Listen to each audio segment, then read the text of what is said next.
ज्येष्ठ पर्यावरण तज्ज्ञ माधव गाडगीळ यांचं निधन झालेलं आहे।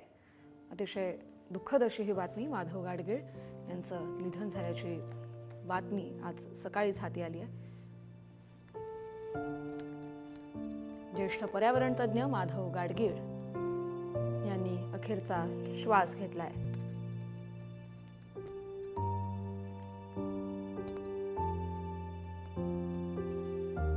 वयाच्या 83व्या वर्षी त्यांनी अखेरचा श्वास घेतलाय। त्यांनी 250हून अधिक वैज्ञानिक लेख आतापर्यंत प्रकाशित केले, ज्यात मानवी पर्यावरण आणि इतिहासावर लक्ष केंद्रित केलं होतं। पर्यावरणासाठी, आपल्या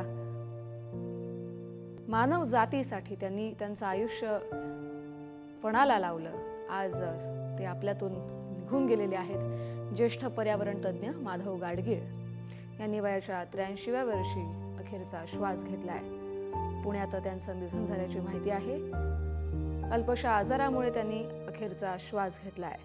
ते एक प्रसिद्ध संशोधक होते, ज्यांनी लोकसंख्या जीवशास्त्र, संवर्धन आणि मानवी पर्यावरणशास्त्र यासारख्या क्षेत्रात महत्त्वपूर्ण योगदान दिलं। त्यांच्या जाण्यानं अर्थातच सगळ्यांच्याच मनात एक पोकळी निर्माण झाली आहे। पश्चिम घाटातल्या पर्यावरणीय संरक्षणासाठी नेमलेल्या गाडगीळ या आयोगाचे ते अध्यक्ष होते आणि त्यांनी भारताच्या पर्यावरणासाठी एक महत्त्वाचा अहवाल देखील सादर केला होता।